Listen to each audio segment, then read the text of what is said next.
De ce qu'on a vu la dernière fois sur Genèse 1, on avait parlé de l'interprétation littéraire et fidéiste. Et nous avons finalement conclu que Genèse chapitre 1 est un texte avec une structure historique, narrative. Ce n'est pas un texte symbolique dans sa structure, dans ses verbes, dans sa manière d'être écrit. Nous avons regardé beaucoup de choses en détail. Nous avons dit qu'il s'agissait d'une prose élaborée, c'est-à-dire un texte qui est travaillé, certes, mais qui n'est pas de la poésie, qui n'est pas de la parabole, si vous voulez, encore moins de la légende. Voilà, donc nous pouvons regarder avec beaucoup d'émerveillement ce texte qui a une grande richesse. Moi, j'ai beaucoup de respect pour ce texte. Et je me dis merci à notre Dieu qui a inspiré Israël de, voilà, pour recevoir toutes ces paroles, les paroles de Dieu. La parole de Dieu, c'est merveilleux, tout ce qu'il y a dans ces livres de la Torah au sens large. Torah qui veut dire enseignement, Alléluia. C'est vraiment une lumière que Dieu nous a donnée et a donnée à son peuple d'Israël. Vraiment une bénédiction. Donc, nous avons vu aussi la dernière fois que la science est parfois citée dans la Bible d'une manière surprenante et je vais simplement ce soir rappeler le premier mot de la Bible, Bereshit. Bereshit qui est vraiment un défi scientifique parce que la Bible dit dans un commencement ou si vous voulez au commencement. En hébreu, c'est dans un commencement. Ce qui est extraordinaire, c'est que Einstein, l'homme qui est réputé pour être le plus intelligent sur la Terre, lui-même ne voulait pas qu'il y ait un commencement parce qu'en tant que juif, il savait ce qui était écrit dans Genèse chapitre 1, au commencement. Et il pensait que, comme la plupart des scientifiques, il n'y avait pas eu de commencement.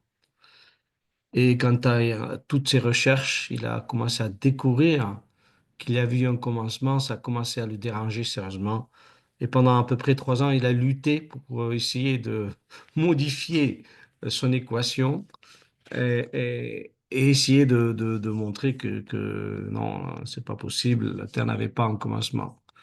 Et il a fini par abdiquer et il a compris qu'effectivement, la Bible avait raison.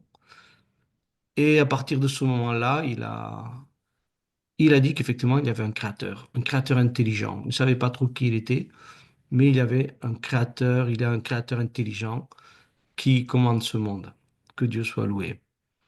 Et donc, que Dieu soit loué d'avoir parlé à Einstein et d'avoir montré, lui avoir montré la puissance de la parole de Dieu. Donc, dire qu'il n'y a pas de la science dans la parole, c'est quand même aller très loin, puisque déjà le premier mot nous en parle.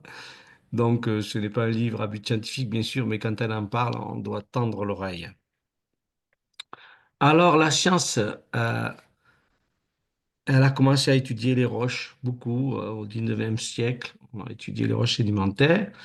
Et Charles Lyell, qui était géologue, a commencé à dire que la Terre était très âgée. Il a dit que pour que tous ces dépôts se fassent, il fallait beaucoup de temps, des milliers d'années, voire des millions d'années. Et donc, voilà, il a parlé d'un âge très, très élevé. Et cela a bien sûr bouleversé la vision biblique des choses, puisque jusqu'à présent, on pensait que tout avait été créé en 6 jours, que la Terre avait environ 6 000 ans. Donc voilà, donc ça a amené une réflexion, en particulier chez les intellectuels. Et donc, certains ont dit que finalement, Genèse n'avait rien à voir avec de la science, c'était un texte poétique, voilà. Mais on a vu ce qu'on pouvait en penser la dernière fois. D'autres ont dit que, effectivement, cette longue période de temps dont parlait Charles Lyell était incluse dans Genèse chapitre 1, enfin entre Genèse chapitre 1 verset 1 et chapitre 1 verset 2, entre les deux premiers versets de la Bible.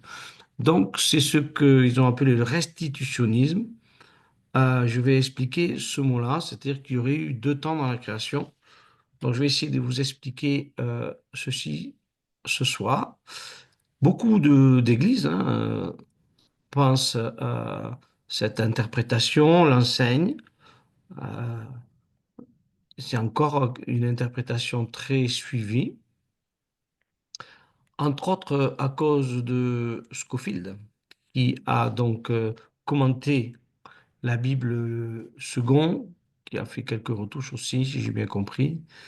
Et donc, il y a dans ses commentaires justement des propos sur ce restitutionnisme, ce qui fait que, voilà, donc ça a amené une certaine propagation de cette interprétation, mais c'est d'abord au début Thomas Chalmers qui a été à l'origine de cette théorie. Thomas Chalmers, donc le premier, et c'est ensuite Pember qui a publié un livre en 1884. Vous voyez, ça date quand même, qui a publié un livre où il parlait justement du restitutionnisme. Alors, pour aller un peu plus dans le détail, pour vous expliquer, euh, dans la Bible Scofield, il est écrit, Genèse chapitre 1, verset 2, la terre devint un chaos. Alors, on va essayer de voir dans l'hébreu qu'est-ce qu'il est vraiment écrit, euh, puisque la Bible seconde n'a pas traduit comme ça. Hein, la Bible seconde, la Bible d'Arby, même la Bible du rabbinat n'a pas traduit comme ça.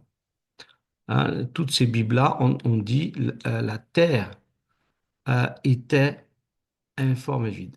Vous allez comprendre quel est l'intérêt de bien étudier ces mots. Alors que je vous explique clairement d'abord cette interprétation. Alors j'ai fait ici un schéma. Voilà, Genèse chapitre 1, verset 1, il dit, au commencement, Dieu créa les cieux et la terre. Voilà. Ensuite, nous avons sur cette flèche, Genèse chapitre 1, verset 2, il dit donc, et la terre était informée vide, et des ténèbres euh, étaient à la surface de l'abîme.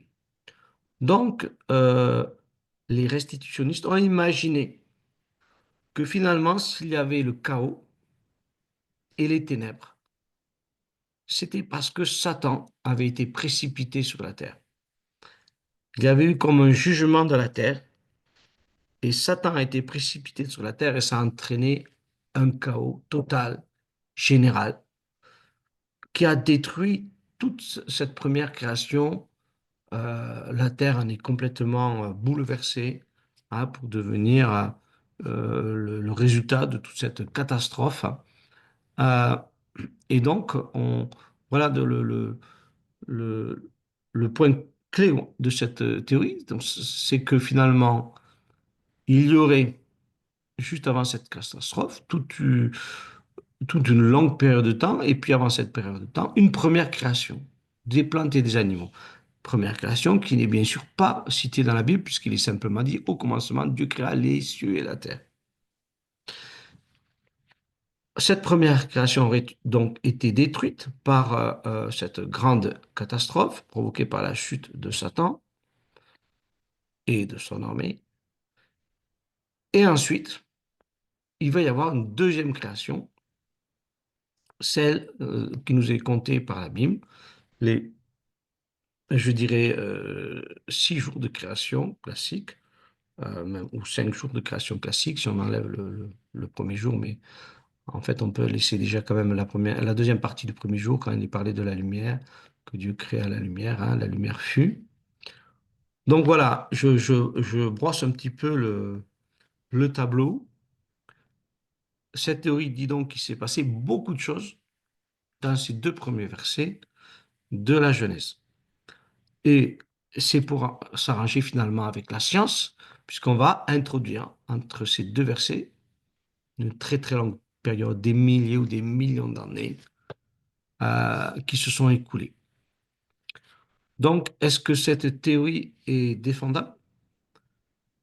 Est-ce que tous ces protagonistes, Thomas, Chalmers, Pember, Scofield et les autres, avaient raison? Nous allons essayer ce soir d'approfondir ce sujet. D'abord, je vous propose de faire une analyse biblique de ces textes et du restitutionnisme. Alors, comme je viens de vous le dire, nous avons trois traductions secondaires rabbinales qui disent la même chose. La terre était informe et vide, ou la terre était désolation et vide, ou or la terre n'était que solitude et chaos, tandis que Scofield dit la terre devint un chaos. Donc, si on dit qu'elle devint un chaos, vous voyez, c'est quand même pas la même chose. Ça veut dire qu'elle n'était pas un chaos avant, il y avait déjà les animaux, les plantes, et elle devient un chaos, donc une sorte de, voilà, de catastrophe donc, qui résulte d'une première création ordonnée. Arrive donc le désordre. Et d'abord, je vous propose de regarder plus précisément en hébreu le texte. Euh, et il y a en hébreu ce qu'on appelle un vav entre les deux versets. Donc, je vous ai donné ici les deux versets. Vous voyez, le premier verset en mots. Bereshit bara Elohim et Hashamaim ve et haaretz. Au commencement, Dieu créa les cieux et la terre. Et le deuxième verset, qui commence avec, vous voyez, une sorte de béquille, j'en avais déjà parlé la dernière fois, c'est un vav. Le vav qui est le et de coordination. Vous voyez, qu'on a traduit par et la terre. Donc, ve haaretz ayeta tohu vavohu. Donc, ve haaretz et la terre, ayeta était, tohu informe, vavohu et vide. Voyez? Donc, c'est intéressant de voir que Second, lui, dans sa traduction, n'a pas mis le et. Second est quand même un homme extrêmement fin. Hein, si sa Bible a été si utilisée, c'est qu'il était quand même très, très sage, intelligent, beaucoup de finesse et de subtilité pour les traductions, qui est un art difficile. Et vous voyez qu'il a écrit au verset 2, la terre était informe et vide. Il n'a pas mis le et. On peut quand même être surpris. Euh, Quoi, il a omis ce et, il n'a pas jugé important de le donner. Et pourtant, il est bien. Je vous ai donné les autres traductions. Vous voyez que Darby, qui est très très pointu, a donné le et. Et la terre était. Vous voyez, la version du rabbinat, version juive donc, dit or la terre n'était. Donc en fait, si on regarde le texte, c'est pas dans la négation. Hein, dire qu'il n'était pas, ça c'est une sorte d'extrapolation du texte, d'interprétation du texte. Il est bien écrit ceci, et la terre était informe et vide. Vous voyez? Donc il y a un et. Pourquoi c'est important? Parce que quand Dieu crée les cieux et la terre, il crée ces cieux et la terre, et, et on voit qu'il y a un lien avec le deuxième verset, et la terre était informe et vide. Vous voyez? On pourrait le traduire un petit peu autrement. On pourrait mettre or la terre était informe et vide, ou on pourrait mettre alors aussi. Hein, en hébreu, pourquoi on pourrait mettre alors? Parce que on a l'expression lors d'un commencement ou dans un commencement. Et quand on a cette expression en hébreu, on pourra ajouter le alors à la place du vav. Vous voyez, il y a un lien entre le B de Bereshit au début, qui veut dire lors d'un, et le vav. Donc à ce moment-là, la traduction devient ceci, lors d'un commencement, Dieu créa les cieux et la terre, alors la terre était informe et vide. Donc on voit que cette terre informe et vide est une conséquence de cette première création. Voyez, il y a un lien fort entre les deux. Maintenant, je dis que ça devient un peu plus difficile d'y voir un grand espace de temps, de milliers ou millions d'années. voyez, parce que ces deux versets sont quand même bien liés l'un à l'autre. Et ce qui confirme cette pensée, c'est que les verbes que vous avez ici ont le même temps, ce qui n'est pas le cas du reste du texte. Euh, le temps qu'il y a ici, c'est le katal. Donc, si je remets le texte en hébreu, voyez, le mot bara, qui veut dire créa, c'est un passé simple ou un passé composé. Et c'est pareil pour ayeta, c'est ce qu'on appelle un katal, c'est-à-dire un passé simple ou un passé composé. Ce temps après disparaît. Qu'est-ce que ça veut dire en hébreu? En général, ça veut dire qu'il y a quelque chose qui s'est passé avant le centre du texte. Vous voyez, une action qui s'est passée avant le reste de la description. Ça correspond un peu quand même, ça correspond bien à ce qu'on a là, hein. Dieu crée les cieux et la terre et elle est informée vide. Les rabbins, j'aime bien, expliquent cela en disant c'est un peu comme si on fait de la cuisine. Au départ, on va préparer les ingrédients. La farine, le sucre, les œufs, n'est-ce pas? Le lait, pour faire un gâteau. On a les ingrédients. Donc, en quelque part, c'est comme si Dieu avait préparé les ingrédients.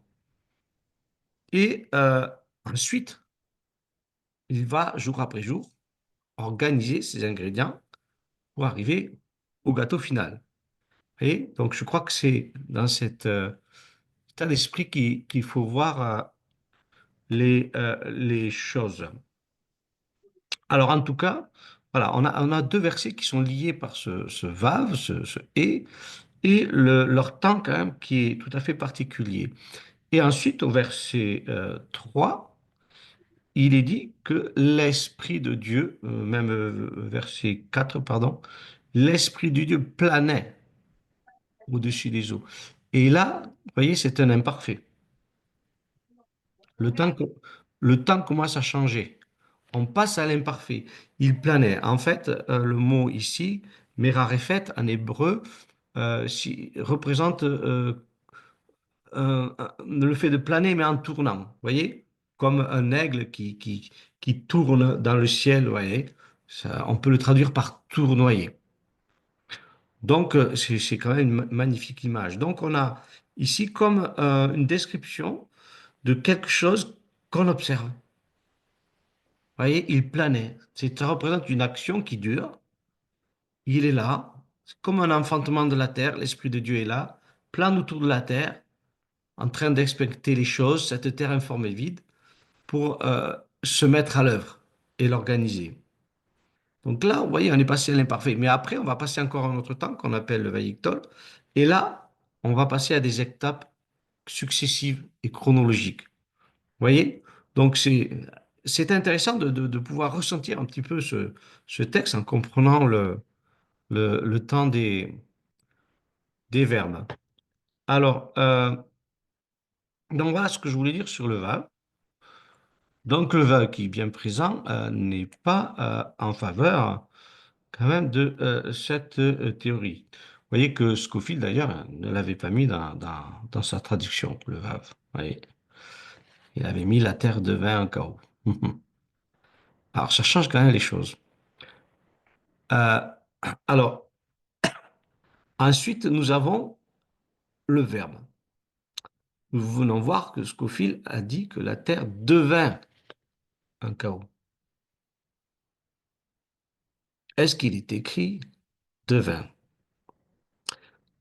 Euh, alors, ici, nous avons déjà le verbe être. Ayeta, c'est fut. Exactement, on aurait dû mieux dire en disant la terre fut informée vide. Je vous ai dit que c'est un passé composé ou passé simple, hein. Et la terre fut informée vide. Voyez? Alors, regardons dans des versets comment on peut vraiment traduire ce mot ayeta, qui est le verbe être au passé. Par exemple, voyons ce verset dans Genèse 29, 17. Rachel était belle de taille et de figure. Ici, il est écrit Ayeta, était. Voyez, Ayeta. Donc, tout simplement, on a traduit par était. Un autre verset, sujet de Ninive, Jonas 3.3. On va retrouver le fameux Ayeta. Euh, il écrit Ninve Ayeta Ir Gedola. C'est-à-dire Ninive était une ville grande. Voyez, on a Ayeta. Alors, Ayeta, c'est la forme féminine de la troisième personne du singulier. Sinon, c'est Aya. Ça, c'est la forme masculine de la troisième personne du singulier.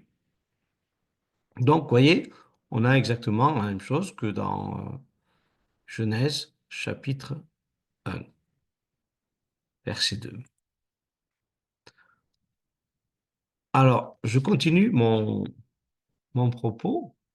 Quand est-ce que on peut traduire devin en hébreu? En fait, on s'aperçoit que quand on peut vraiment traduire devin, j'ai bien cherché, euh, c'est qu'après le verbe être, il y a un mot qui se prononce les, qui se traduit souvent par a, verbe pour, et ce mot va introduire le nom qui est après. Ah, c'est un peu comme si je dis je vais à Albi, vous voyez, je vais, je mets à, vous voyez, après le verbe. Bon, pour donner une image.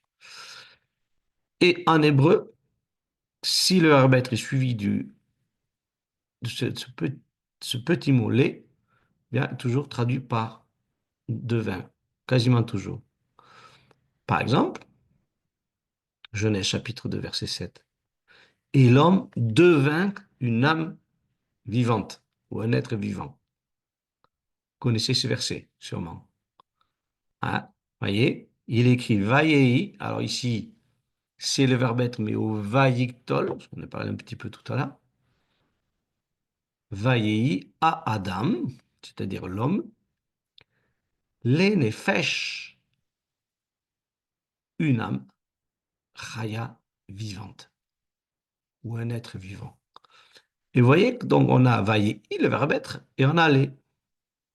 Et les trois traducteurs que je vous ai cités tout à l'heure, qui sont quand même pour moi des traducteurs principaux, hein, Second, Darby et le rabbinat français, ils ont tous mis devin. Et effectivement, le dictionnaire va nous expliquer et confirmer cela. Euh, je vous donne un autre verset intéressant. Dans Ésaïe 1, 21, il est dit, comment euh, est-elle devenue une prostituée? Vous voyez, il y a le mot devenir, le verbe devenir, et on va retrouver ici ayeta, le fameux ayeta, hein, et on retrouve après le lait. Vous voyez, donc il y a écrit en hébreu echa, c'est-à-dire comment, ayeta était les zona. Zona, c'est une prostituée. Comment, donc on ne va pas dire était-elle une prostituée, on va dire comment est-elle devenue une prostituée. Et les trois traducteurs ont tous mis devin. Donc, alors voyez où je veux en venir. Ici, nous avons Judas devint son sanctuaire. Psaume 14, verset 2. Vous voyez, ce sont des textes quand même différents. Et on a la même règle, en gros, Ayeta Yehuda, les Kotsho. Donc Yehuda, c'est Judas. Ayeta était. Et on a les Kotsho, donc le fameux mot, petit mot les. Et on a Kotsho. Donc, vous voyez, puisqu'il y a Aïta et Alé, on a traduit, donc, et Judas devint son sanctuaire. Donc, jusqu'à présent, la règle paraît simple. Et en tout cas, dans Genèse, on n'a pas ce fameux petit mot lait, n'est-ce pas? On peut comprendre pourquoi les traducteurs ont traduit par était pour la plupart. Euh, mais j'ai quand même voulu approfondir et chercher dans pas mal de versets. Euh, Ici, très intéressant, Exode 4:3. Et il devint un serpent, hein, en parlant du bâton de Moïse. Hein. Alors regardez, ouais, j'ai cherché avec le moteur de recherche dans la Bible en hébreu, et j'ai trouvé ceci, vailler, c'est-à-dire le verbe être, et ensuite on a toujours le petit mot les. Voyez, vailli, les, narash. Il est écrit fut, les, narash. Narash, c'est le serpent. Donc ici, on voit bien, encore une fois, que s'il y a la particule les après le verbe être, on a traduit par devint. Et les trois traducteurs ont mis devint. Il n'y a pas photo, ils ont tout traduit pareil. On continue avec Exode 7:10. En parlant du serpent, ici il est appelé Tanim. Tanim, c'est un serpent ou un reptile. Beaucoup d'interprétations en hébreu. Et ici il dit Vayei, c'est-à-dire fut, les Tanim. Alors, vous voyez que c'est le verbe être, fut, c'est pas traduit, et il fut un, un serpent. En fait, c'est bien écrit, il devint un serpent. Encore une fois. Du moment qu'il y a la particule les, on a toujours la traduction de devint. Je vais même chercher dans Deutéronome 26:5. Euh, Vaï, Cham, et fut là,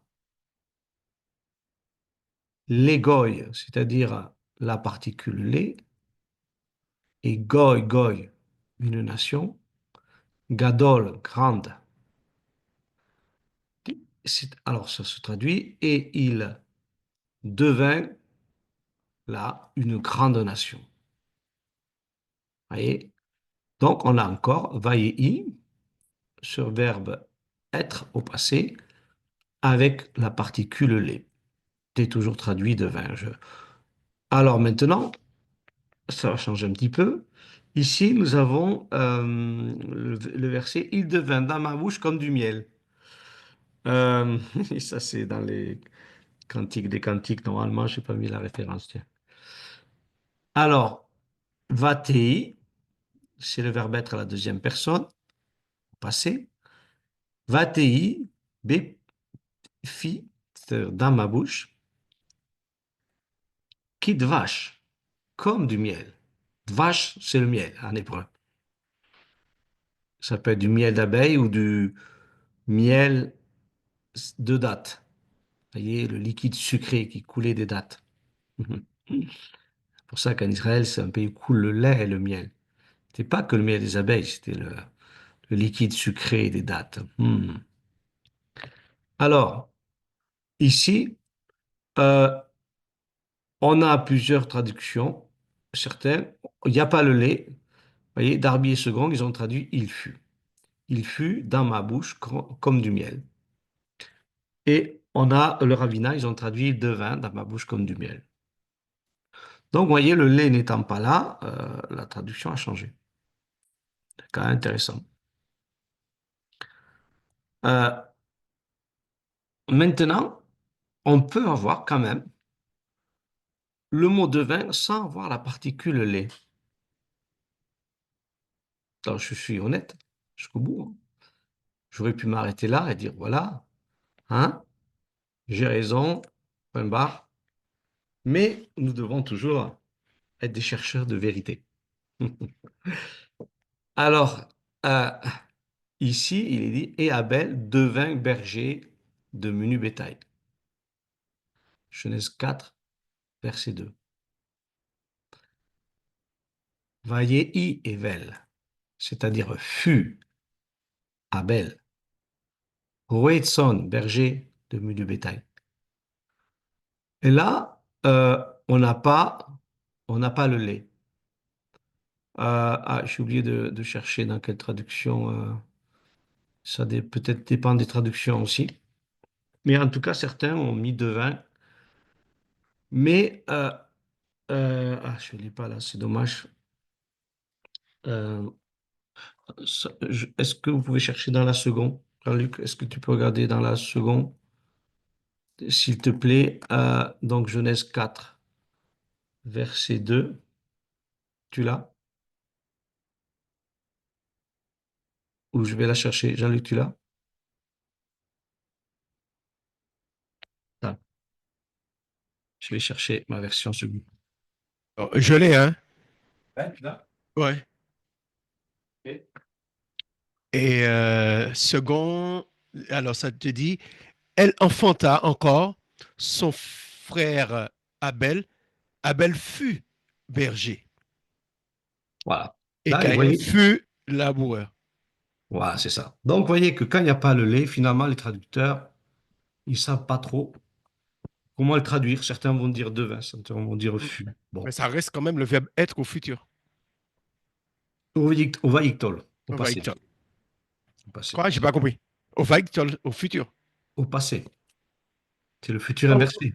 C'est le le futur. futur inversé, oui, oui. Oui, oui. Donc, voilà. Mais c'est au vaïctol. Et regardez maintenant, c'est intéressant. Et elle, en parlant de la femme de Lot, devint une statue de sel. Mm. Genèse 19, 26. Et là, c'est encore le verbe être au vaïctol. Va ti netziv melach. Melach, c'est le sel. Mm. Vous voyez. Elle devient donc une statue. Statue, on pourrait, oui, c'est une statue ou une sorte de De monument, stèle. voilà, une sorte de monument Mm. de sel, netziv. Vous voyez que là, c'est le vaïtol. Donc, dans la version seconde, tu as quoi, Jean-Luc? Genèse 17. Genèse 19, 19. 26.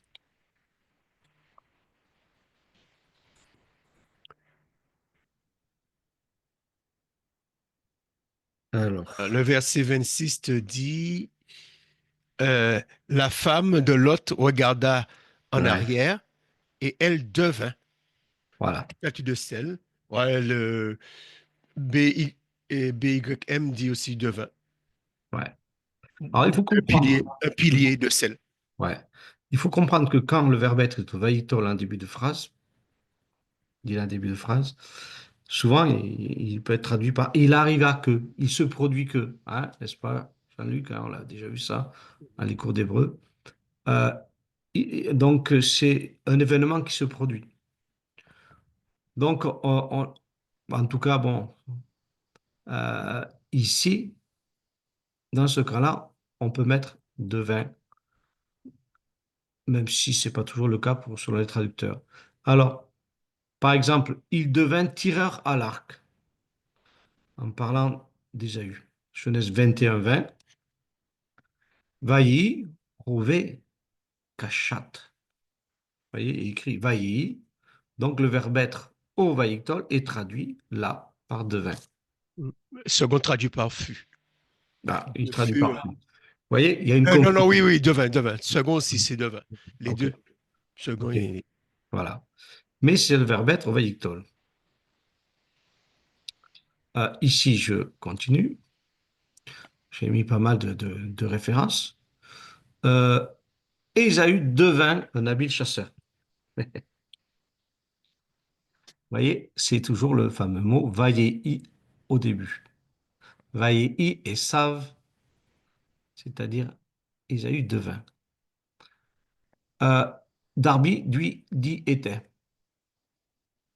Second, qu'est-ce qu'il dit? Genèse 25, 27. Genèse 25 ans. Ouais, 27, ouais. Le verset 27 dit, alors, euh, tu sais quelle phrase que tu es là? C'est la fin? Attends, moi je lis tout le verset. Ses enfants grandit, Ésaü devint, oui. Ésaü devint De un vin. habile chasseur, et l'autre te dit, Ouais. les garçons de vers grands. Mhm. Ésaü devint un homme connaissant la chasse. OK. Vous voyez que Darby a mis était, il montre le doute qu'il y a. Il devint un homme heureux en parlant de Joseph. Vayehi ish matzliach. Donc, là, il y a Vayehi, encore une fois, traduit par devint. Encore avec, en parlant d'Israël, de Deutéronome 33:5, et il devint roi en pardon, Yeshurun, c'est Israël, Yeshurun. Et vous voyez que il est écrit Vayehi, Hmm. il devint roi. C'est le verbe être Vayictol. Donc finalement, quand on a devint, soit il y a la particule les, soit le verbe être est au Vayictol, quasiment toujours.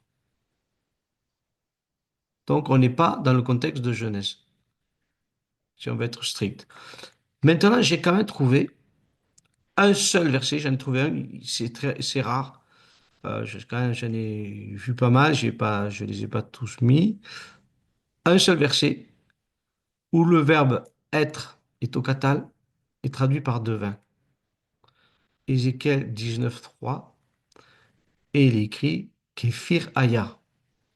Il devint un lionceau.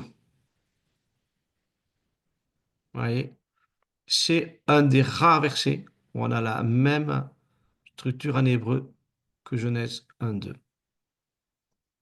C'est le seul que j'ai trouvé, il n'y a pas y en avoir beaucoup, je ne sais pas tous passer. Enfin, c'est rare.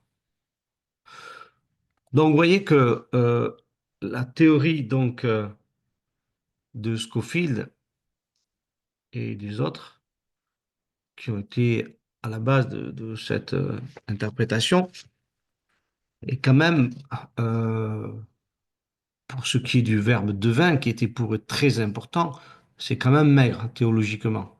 Voilà, c'est pas très solide. Faire toute une théorie, une doctrine, je dirais, on doit quand même s'appuyer sur des versets solides. Là, on a presque rien trouvé dans le sens de l'auteur. D'accord? Pas si vous me suivez. Donc, c'est pour ça que finalement, les trois traducteurs principaux, Darby, le rabbinat et second, ont traduit la terre était informe et vide. Donc voilà, donc ça c'était un point important. Donc je sais que certains m'attendaient sur ce point-là. Donc voilà. Et donc voilà, nous voulons être bibliques. Amen. Nous aimons la parole de Dieu. Amen. Alors on continue. Continue l'analyse du texte. Euh, il est écrit Tohu Vavohu. Ça veut dire quoi ça? Vous avez peut-être entendu cette expression. Tohu. Qu'est-ce que ça veut dire Tohu? Alors Tohu, qu'on a traduit par informe, général, d'autres par chaos. Ça, c'est dans la Bible Scofield, on l'a vu tout à l'heure, hein.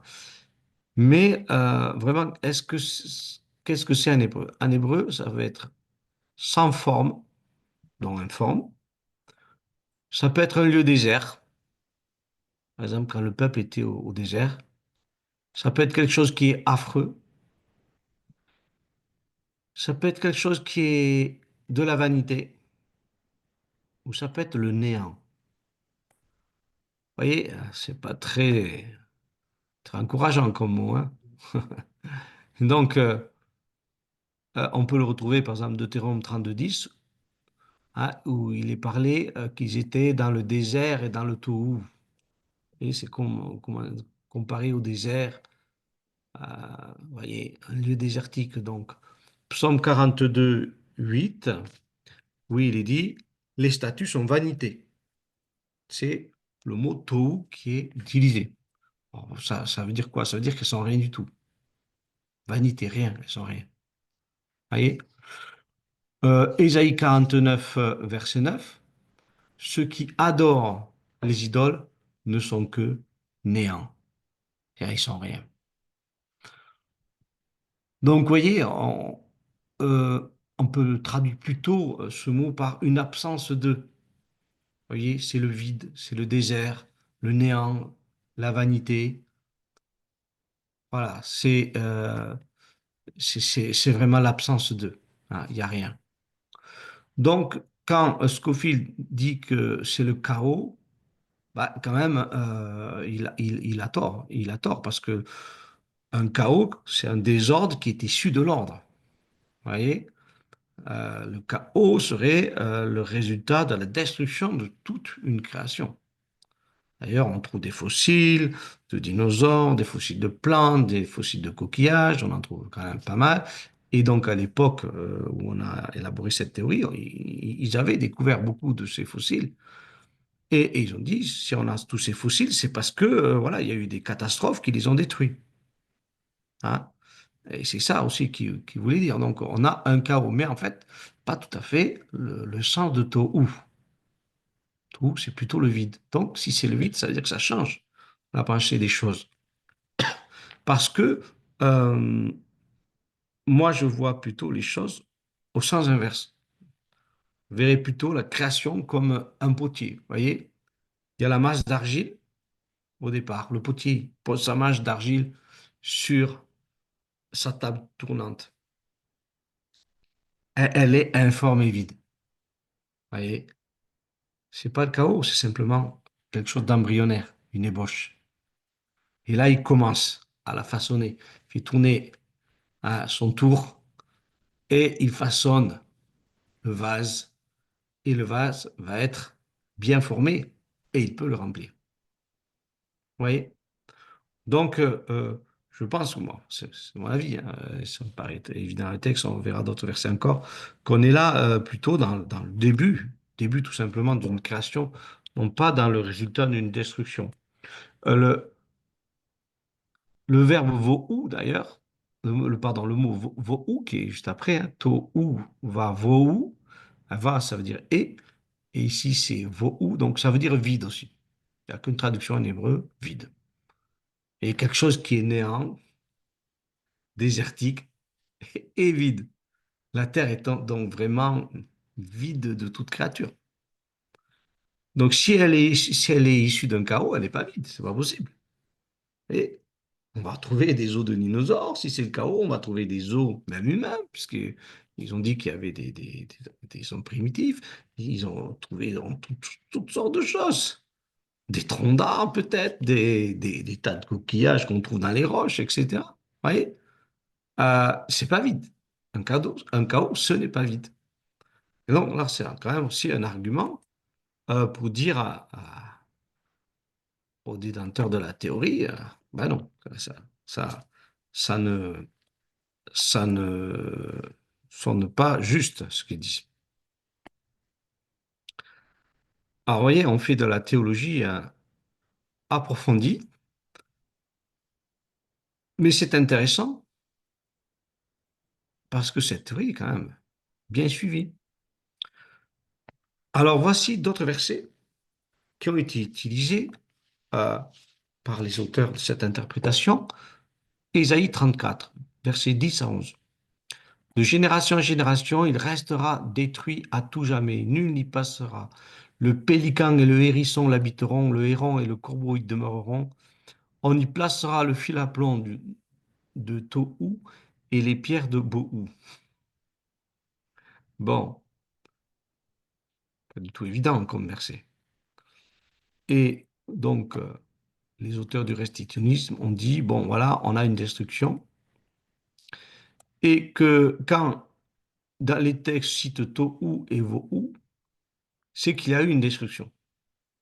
Donc, ils se sont appuyés sur deux ou trois versets qui contiennent le mot Tohu et Vohu, ou un des deux, pour appuyer leur théorie en disant, voilà, c'est la preuve qu'il y a eu une destruction, une catastrophe, parce que des versets citent toujours une catastrophe.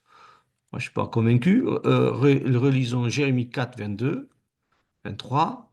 Certes, insensé est mon peuple, moi, il ne me connaît pas. Ce sont des enfants stupides et non intelligents. Ils sont habiles à faire le mal, ils ne savent pas faire le bien. J'ai vu la terre et voici Tohu, Bevohu, et vers les cieux, il n'y a pas leur lumière. Bon, on a un langage là un petit peu poétique, vous voyez? Ouais, un peu. Euh, j'ai vu la terre et voici Tohu, Bevohu. Bon, ok, elle est, on va dire, informée vide. Il n'y a pas de lumière, ok, mais là, on n'a pas de récit de destruction. On voit bien, au contraire, que c'est tohu, vehu, mais il n'y a pas de destruction. C'est à cause du péché qu'elle est tohu, vehu. Ah, parce que le peuple ne connaît pas Dieu, le peuple s'égare, et donc il n'y a pas de lumière parce il y a les ténèbres, c'est les ténèbres du péché, d'accord? Et on est dans le tohu, vehu moral, je dirais. Voilà, c'est le vide moral, l'immoralité. Mais on n'a pas là une destruction de la terre. Euh, maintenant, la chute de Satan, qu'en est-il? Quatrième point. Est-ce que vraiment la chute de Satan a eu lieu à ce moment-là, provoquant les ténèbres de Genèse chapitre 1? On entend beaucoup de personnes qui disent ça. Alors, je voudrais faire réfléchir. On est là dans le débat, hein. On va tout à l'heure débattre. Euh, donc, voilà, je respecte les avis de chacun, mais on est là pour réfléchir. Regardez, en hébreu, c'est écrit les ténèbres dans Genèse chapitre 1, verset 2 ou 3. Donc, c'est rocher. Mais en hébreu, c'est pas les ténèbres. Ici, c'est la ténèbre. C'est au singulier. D'accord? Donc, déjà, ça change un petit peu, hein. Euh, et ce qui est intéressant, c'est de lire justement le verset 5. Il est dit, Dieu appela la lumière jour, et la ténèbre, il l'appela nuit. Vous voyez, il fut un soir, il fut un matin, jour un, premier jour. Donc là, il est bien mentionné que cette ténèbre, c'est la nuit. Autrement dit, l'absence de lumière. Donc, je crois que de dire que c'est l'ensemble de Satan et toute son armée qui sont là, bon, le texte ne va pas trop dans ce sens, puisque cette ténèbre, c'est la nuit. D'accord? D'ailleurs, le mot rocher veut dire la ténèbre ou l'obscurité. Vous voyez? Donc, euh, bon, je pense qu'on peut quand même mettre des guillemets, hein, faire attention, dire que c'est la chute de Satan. Bon, c'est pas trop en fait, hein, le texte ne le dit pas, au contraire, il dit que c'est simplement la nuit. Euh, lisons aussi au sujet de l'abîme. L'abîme en hébreu, c'est théom. Théom, qui veut dire les vagues, les flots, l'eau profonde, l'abîme, la profondeur. Vous voyez, donc ça nous décrit quelque chose qui est profond, comme l'océan, en fait, hein. Ici, en gros l'océan. Euh, en fait, toute cette eau qui était autour de la terre, qui n'était pas forcément encore liquide, parce que c'est après que Dieu va séparer les eaux d'en haut et les eaux d'en bas. Enfin, il y avait sûrement une grosse masse d'eau, entre guillemets masse. Elle était sûrement à l'état de vapeur autour de la terre à ce moment-là. Euh, donc, en tout cas, c'est décrit comme quelque chose de très profond, comme un abîme, comme une eau profonde. Vous voyez. Euh, mais ce qui est incroyable quand même, moi, ce que je vous demande de bien regarder, c'est qu'il est écrit l'Esprit de Dieu planait à la surface des eaux. Si c'était Satan avec toute son armée, mais comment se fait que l'Esprit de Dieu, il est là, tranquille, Il est en train de circuler sur la face de la terre et de vouloir la créer. Le plan de Dieu est en lui, il est à l'œuvre. Alléluia, c'est pas les ténèbres, ça. C'est l'Esprit de Dieu. Il est là à la surface des eaux. Mhm. Des eaux. Et après, Dieu va séparer les eaux d'en bas et les eaux d'en haut. C'est de l'eau. C'est vraiment de l'eau. Parce que certains ont dit qu'il s'agissait, bon, peut-être de la nébuleuse, ceci, cela. On peut en douter. Parce que dans la suite du texte, il est bien clairement dit que c'est les eaux d'en bas, donc les océans, et les eaux d'en haut, les nuages que Dieu va créer à partir de ces eaux-là. Vous voyez? Donc, moi, je crois qu'il faut voir le texte beaucoup plus simplement. Voilà, l'Esprit de Dieu est là, la vie est là, la légèreté est là, il est à l'œuvre. C'est beau. C'est quand même tellement plus beau que de voir les ténèbres et la destruction. Alléluia. Alors, je continue. Quelque chose d'intéressant. La Bible nous parle de la chute de Satan. Par exemple, Ésaïe 14, te voilà tombé du ciel, astre brillant, fils de l'aurore. Tu es abattu à terre. Toi, le vainqueur des nations, etc., etc. Ah, tu disais en ton cœur, je monterai au ciel. Vous voyez, il a voulu se faire l'égal de Dieu, mais il a été précipité. Et ce qui est intéressant de noter, c'est que jamais, jamais il y a eu une destruction sur la terre. Il y a trois passages qui nous parlent de la précipitation de Satan sur terre. Et jamais il n'y a eu une catastrophe. Jamais. Et ces passages sont quand même clairs. Il y a beaucoup de versets. On n'est pas là dans un verset qui peut être, bon, vous voyez, mis en doute, on ne sait pas trop. Là, c'est clair. Vous voyez, Ézéchiel 28, 16. Je te précipite de la montagne de Dieu, je te fais disparaître, chérubin protecteur, du milieu des pierres étincelantes, etc. Satan va être, lui qui était un chérubin, un ange puissant, qui louait Dieu avec ses instruments. Il est précipité, mais pas dit que dans le texte, pourtant il y a un long texte, hein. Là, je ne fais citer qu'un verset à peu près. Euh, il n'y a pas du tout de destruction de la terre. Regardons Apocalypse 12, 9. Il fut précipité, le grand dragon, le serpent ancien, appelé le diable et Satan, ça ne peut pas être plus clair, celui qui séduit toute la terre, il fut précipité sur la terre et ses anges furent précipités avec lui. Et il n'est pas tout parlé de destruction quelconque. C'est une chute dans le monde spirituel, elle ne se manifeste pas dans le monde réel, tout simplement. Voilà ce que ce texte dit. Donc, voyez, euh, voilà, il faut se baser sur les textes qui sont clairs et le restitutionnisme se base sur beaucoup de supposés, de choses qui ne sont pas claires en fait. Et maintenant, je crois que ici, nous avons un verset clé. Car en 6 jours, l'Éternel a fait les cieux et la terre et la mer, et tout ce qui s'y trouve. Voyez, je répète, en 6 jours, l'Éternel a fait les cieux, la terre et la mer, et tout ce qui est contenu. Donc, si Dieu avait fait les choses en 2 temps, il ne pourrait pas dire qu'en 6 jours, il a fait tout ce qui est sur la terre. Vous voyez, il y aurait eu une- un événement avant, avec la destruction, et après une restitution. C'est pour ça que ça s'appelle restitutionnisme. Excusez-moi, je ne l'ai pas expliqué. C'est parce que la création va être restituée, renouvelée. Vous voyez, après cette destruction. Donc, ici, il est bien dit que tout ce qui est contenu a été fait dans ces 6 jours.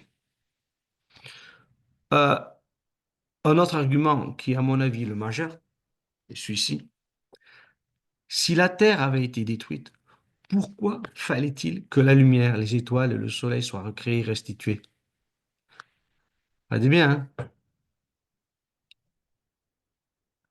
hein. Genèse 1:1. Au commencement, Dieu créa les cieux et la terre. C'est la terre qui est détruite. puisque c'est Satan, selon eux, qui est précipité sur la terre. Donc c'est la terre qui est informée vite, pas les étoiles, pas le soleil. Donc si Dieu avait tout créé, puisqu'il y avait des plantes, etc., il fallait bien qu'il y ait de la lumière, il fallait bien qu'il y ait un soleil. Pourquoi alors que c'est la terre qui est détruite? Pourquoi Dieu va dire au jour numéro 4, au jour 4, qu'il fait le soleil, les étoiles et la lune? Donc, bon, ça fait poser des questions, n'est-ce pas? Donc, voilà, je pense que c'est un argument fort. Euh, Genèse 2, verset 1. Ainsi furent achevés le ciel, la terre et toute leur armée. Le septième jour, toute l'œuvre que Dieu avait faite était achevée. La conclusion du récit indique bien qu'il s'agit du récit de la création, car les cieux n'ont pu être faits deux fois. Voilà, ça rejoint ce que je disais tout à l'heure. Donc, moi, je trouve, on va en débattre, hein, mais moi, je trouve que dans les arguments vis-à-vis du restitutionnisme sont quand même maigres. On a essayé de broder beaucoup sur des versets, imaginer que, mais la Bible n'a jamais dit clairement qu'il y a eu cette chute de Satan, cette destruction mondiale. Et d'ailleurs, on va essayer de regarder un peu ce que la science nous en dit. Hein, je trouve que c'est intéressant. Voyons un petit peu une analyse scientifique. Merci, vous avez été concentré, hein, cette partie un peu difficile, ça va être un peu plus reposant. Euh, Ici, je voudrais parler d'une catastrophe mondiale. Euh, c'est l'exemple de l'année sans été. Je ne sais pas si vous connaissez cette année, c'était en 1816. Il y a eu un volcan que vous voyez ici, c'est le Tambora en Indonésie. Vous voyez ici son cratère. Il a fait une éruption extraordinaire, incroyable. Il y a eu une nuée ardente, c'est-à-dire des cendres dans le ciel, une quantité incroyable. Et les mois qui ont suivi, ces cendres et les gaz aussi sont venus sur le nord de l'Europe et des États-Unis. C'était l'été. Tout est devenu froid. La température a baissé. Le nord des États-Unis, il y a eu la famine. Le nord de l'Europe aussi a été touché. La France a été un peu touchée. Il y a eu voilà, l'Angleterre, Danemark, tout ça, pays qui ont été touchés. Même la Chine aussi a été touchée. Euh, donc, une grande famine. Grande famine. Le prix du blé a augmenté de 1,50 € aux États-Unis. Il est passé à, pardon, 1,50 $. Il est passé à 2,75 $. Vous voyez, ça a presque doublé. C'était en 1816. C'est intéressant parce que, vous voyez, ça nous parle, c'est assez proche de nous, c'est concret. Il y a eu des épidémies terribles à cause de ça. Les récoltes étaient très mauvaises. Il y a eu des émeutes. Les gens ont fait des manifestations parce qu'ils n'avaient plus rien à manger. On a mangé les chevaux, mais après, il n'y avait plus de bêtes pour tirer les chariots. Et quand même, dans ce malheur, il y a eu quelque chose de positif, c'est que Karl von Drais en a profité pour inventer le vélo. Le vélo. Oui, parce qu'il n'y avait plus de chevaux, tirer les calèches, etc. Et donc, cet inventeur a inventé le vélo. Incroyable quand même. Mais ça a été une épreuve terrible. 100 000 morts à l'échelle mondiale, à peu près. Donc, vous voyez, catastrophe terrible qui a touché une partie de la planète. Maintenant, je vous parle de ça pour vous aider à comprendre d'autres catastrophes. Nous avons ici euh, des dépôts, vous voyez. une pièce d'un franc ici. Et cette petite couche-là, on va la retrouver dans différents endroits sur Terre. Et cette couche témoigne qu'il y a eu une sorte de poussière, vous voyez, qui s'est répandue sur toute la Terre il y a très longtemps. Et cette poussière, c'était comme de la cendre sur toute la Terre, des particules, mais cette poussière contient de l'iridium. Donc, les scientifiques savent ce que ça veut dire. Soit ça vient d'une météorite, soit ça vient d'un magma volcanique, c'est-à-dire de la lave. D'accord? Donc, ils ont travaillé là-dessus et ils ont dit il y a eu vraiment une catastrophe très importante. Euh, et ils ont trouvé le cratère d'une énorme météorite ici, dans le Yucatan. On va trouver ce cratère, mais il est enfoui. Il est enfoui sous la mer, sous les roches sédimentaires. Le voilà.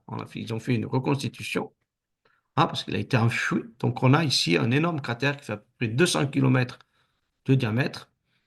Et ils ont dit, pour faire un cratère comme ça, il fallait une météorite de 10 kilomètres de diamètre. Voyez-vous un peu l'engin. 10 kilomètres de diamètre, elle est arrivée sur la Terre. Ça a un impact terrible, terrible. Il y a eu des poussières projetées et on en a des preuves. Donc, vous voyez le lieu de l'impact ici. On a mis ici l'épaisseur des matériaux éjectés du cratère. Vous voyez, ils ont trouvé que là autour, on avait 100 mètres, le premier rond, 100 mètres d'épaisseur de matériaux projetés. Le deuxième rond, c'est 10 mètres. Le troisième rond, 1 mètre. Le dernier rond, 0,1 mètre, c'est-à-dire 10 centimètres. Donc, vous voyez, ils ont vraiment calculé l'impact de cette météorite et ils ont cherché l'iridium qu'ils ont trouvé un petit peu partout, à droite, à gauche, et puis dans cette fameuse couche, vous voyez, qu'on va retrouver en différents endroits sur la Terre. Donc, voilà, donc les scientifiques sont quand même obligés de penser qu'il y a une catastrophe très, très importante et ils disent que c'est sûrement à cause de cela que les dinosaures ont disparu. Bon, voilà, c'est une théorie très connue maintenant. Voilà. Donc maintenant, ce que je veux vous dire, c'est que par rapport au restitutionnisme, euh, même s'il y a eu des moments de catastrophe mondiale, on peut vraiment y croire, vu ce qu'on découvre, il n'y a jamais eu une catastrophe totale. Vous voyez ce que je veux dire? Si tout était devenu chaos, comme disait Scofield, toutes les plantes, tous les animaux seraient détruits, hein. Or, c'est pas franchement ce qu'on trouve.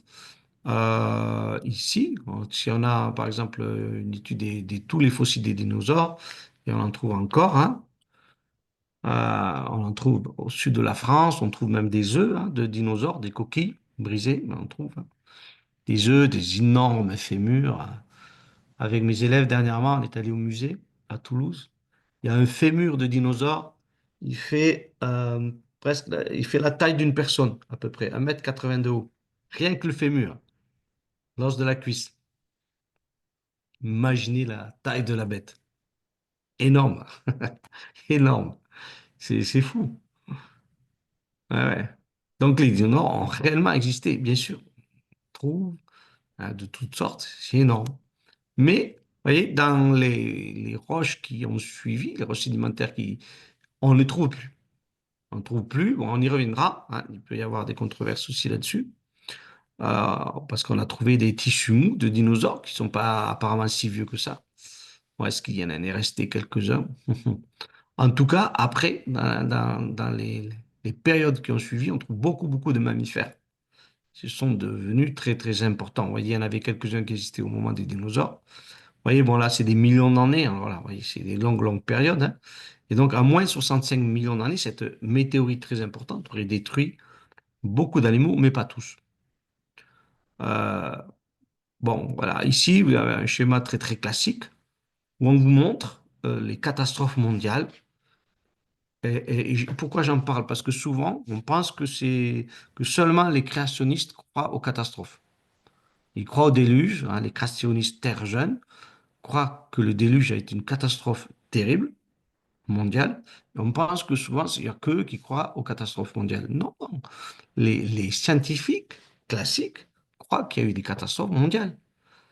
C'est pas qu'une vision biblique, hein. Non, non, ils croient. Regardez ici, en moins de 150 millions d'années, il y a plus de la moitié des animaux et des plantes qui ont disparu. Plus de la moitié des familles d'êtres vivants ont disparu. Vous voyez, il y a des moments terribles sur Terre. On pense souvent sont dû à des météorites ou du volcanisme très important. Des grosses météorites qui sont venues heurter la Terre et créer des bouleversements euh, terrestres. Maintenant, je veux dire qu'il y a eu aussi des glaciations. Alors, les restitutionnistes ont aussi parlé pour certains de glaciations parce que, voilà, il y a différents mouvements hein, dans le restitutionnisme, il y a différentes théories. Et certains parlent des glaciations en disant que, voilà, quand les ténèbres étaient sur la Terre, il faisait froid, et c'est à ce moment-là qu'il y a eu les glaciations. Bon, voilà, ce sont des théories qui ont été élaborées. Maintenant, le problème, c'est qu'on sait que quand il y a eu les glaciations sur Terre, on les trouve, ben, il y avait de la vie. Il y avait de la vie. Il y avait des mammouths. Hein, il y avait des mammouths. Ici, on vous montre un paresseux géant. Il y avait le lion des cavernes, l'ours des cavernes. Il y avait des hommes primitifs. Il y avait de la vie. Et c'était surtout au pôle Nord et jusqu'au milieu de la France. En gros, tout le nord de l'Europe était glacé. La France était une toundra. Vous voyez. C'était vraiment une vie très difficile. Mais il y avait de la vie. Et beaucoup de ces gros mammifères ont disparu pendant ces périodes de glaciation, plutôt vers la fin. Et après, les petits mammifères, eux, ils étaient là. Donc il y a, en tout cas du point de vue des scientifiques, il y a pas eu, selon eux, de disparition totale et mondiale, qui aurait nécessité, bien sûr, une restitution de la création. Vous voyez? Euh, bon, ici, regardez, je vais vous montrer une limule, l'animal incroyable qu'on étudie en médecine parce que son système immunitaire est très performant. C'est un animal qu'on retrouve dans des roches que les scientifiques datent de 500 millions d'années. C'est un des premiers animaux sur Terre. Et elles existent aujourd'hui. Vous voyez, ça c'est une limule fossilisée. Et ça c'est une limule actuelle. Elle a traversé 500 millions d'années, selon les scientifiques, sans être modifiée. C'est ce qu'ils appellent un fossile vivant. On en trouve plein. On en trouve plein comme ça, hein. Vous savez, je vous avais montré un diaporama hein, sur les fossiles vivants. Mais si on réfléchit à s'il y avait une destruction totale, pour que ces animaux soient encore présents, il aurait fallu que Dieu les refasse alors, les recrée exactement les mêmes. Pourquoi pas? En tout cas, pas été modifié. Donc, c'est intéressant. Regardez, c'est ce moustique qu'on date à 10 millions d'années, qu'on a retrouvé dans l'ambre. C'est une résine qui coule hein, des conifères. La résine coule, a enrobé l'insecte et on retrouve tous les détails. Vous verriez, vous direz, ah, mais c'est un moustique, hein. Pas de problème, hein. Pas besoin d'être scientifique pour le reconnaître. Un moustique ou un insecte très proche. Euh, donc, vous voyez, euh, il ressemble aux animaux actuels. Donc, là, vous voyez, la question que je pose, s'il y avait eu cette catastrophe, pourquoi finalement rien n'a changé? Donc voilà, je voulais vous faire réfléchir là-dessus. Je vois que nous ne sommes pas nombreux, mais j'aurai le plaisir de répondre aux questions et à débattre avec vous. Ok, s'il n'y a pas de questions, Je vais commencer. Euh, Amen. euh, je, je voudrais revenir, attends, Ouais, sur, je voudrais revenir sur deux choses, sur ouais, le verbe devenir oui, et puis, comment ça s'appelle, les restitutionnistes, c'est ça? C'est ça? oui, oui. Mais je pense que Ésaïe est restitutionniste et Pierre aussi est restitutionniste. Et Ah même, oui, même parce que je sais pas si ils n'avaient pas les arguments qu'il faut. Par contre, je suis pas d'accord avec euh, la partie des ténèbres que c'est la chute de Satan. Je crois pas, mais je crois que euh, le verbe devenir, je crois qu'il y a quelque chose qui s'est passé entre le moment que Dieu a créé le ciel et le moment que la terre était tohu. Parce que Ésaïe, on peut le prendre, hein, Ésaïe 45, verset 18, dit il que est là. la terre n'a pas été créée Il est tohu. à l'écran. Ouais. Ah, ouais, non, je l'ai enlevé, tiens. Mais Ésaïe, ah, tu l'as là? Non, mais je l'avais enlevé. Je l'avais mis, mais je l'ai enlevé. Je sais pas qu'est-ce que. Ouais. Voilà. Il dit Non. que la terre n'a pas été créée comme ça. N'a pas été créée tohu. Alors, Ah, d'accord. si on traduit la terre était tohu, et Ésaïe dit qu'elle n'a pas été créée tohu, Alors, attends. Ésaïe 45. verset 18. Ésaïe 45. Si elle n'a pas été créée comme ça, elle est devenue comme ça. Ce passage de l'Écriture,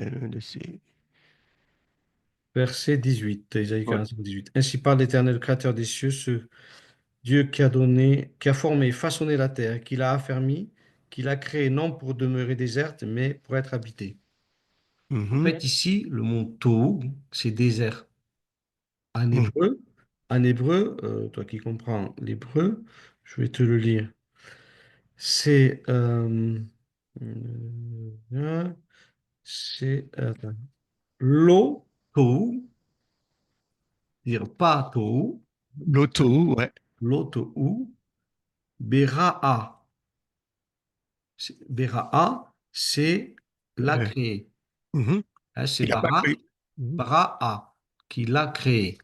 Donc, pas. Mais là, il dit qu'il n'a pas créé tout. euh, Il a pas, il a créé non tout.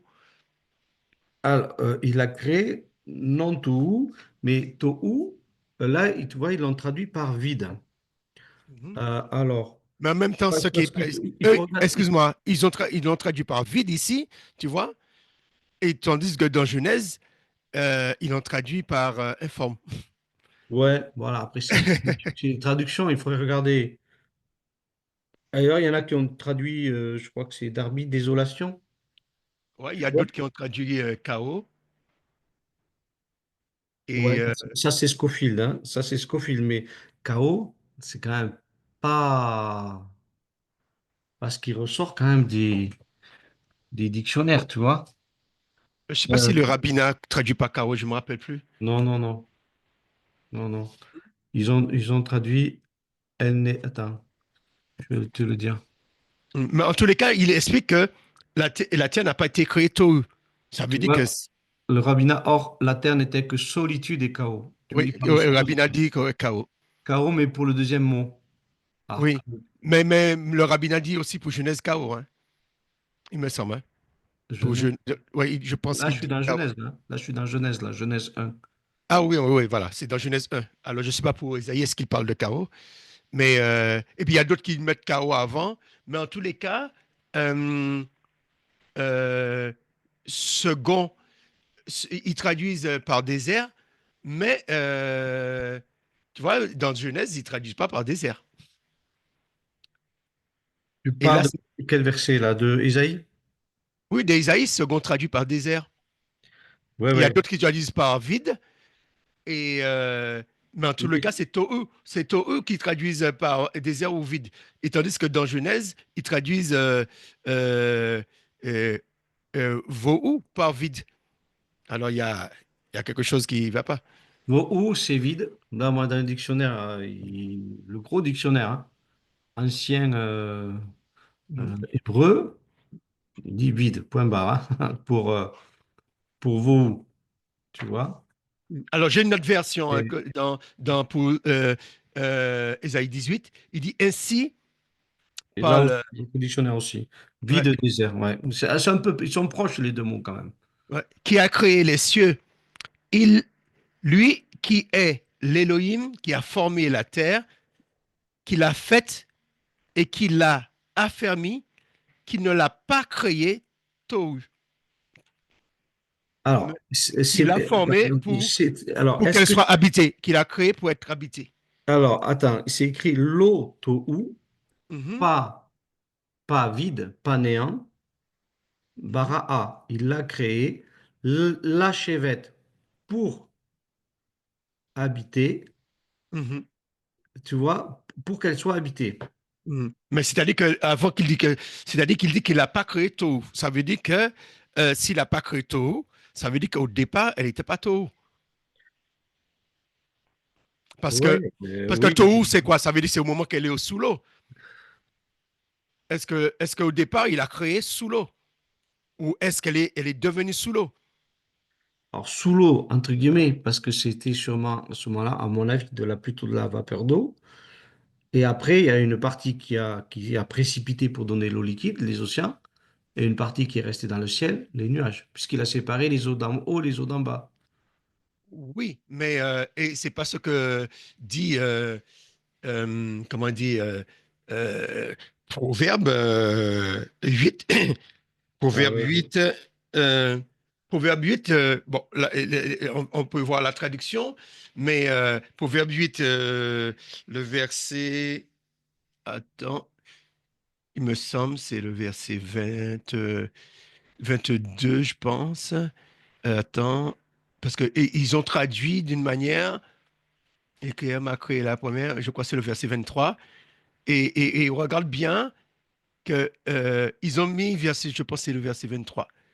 Euh, L'Éternel, j'ai été établi dès le commencement. Attends, c'est avant qu'il dit. Dès les temps antiques, au verset 23. Attends, laisse-moi voir. Je pense que.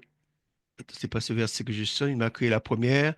C'est-à-dire qu'avant qu'il soit. Et le mot établi, j'ai été établi. Non, au moment qu'il parle des montagnes, Il n'y alors. avait pas encore d'océan. Ouais, ouais, c'est au verset 25. Verset 24, 25, regarde bien. 24, ouais. Ouais, le verset 25. Bon, il dit, verset 24, je fus enfanté quand il n'y avait point d'abîme, hein, point de source chargée d'eau. Ah, alors, Et puis attends, là, mais le verset qui m'intéresse, c'est le 25. Avant que les montagnes soient affermies. Regarde bien le mot affermi, c'est le mot tabac, qui veut dire, ils ont traduit affermi, mais le mot tabac, ça veut dire noyer, ça veut dire plonger.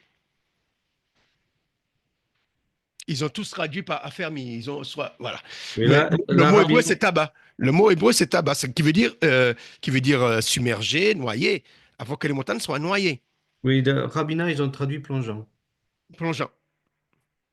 Oui. Avant les montagnes plongeant dans les profondeurs. Qui veut dire qu'il est en train de parler de Genèse premier. Et Pierre va plus loin. Alors, attends, donc, alors, qu'est-ce qu'il dit après? Avant les coteaux, je fus doué de vie. Mais là, il parle de la sagesse.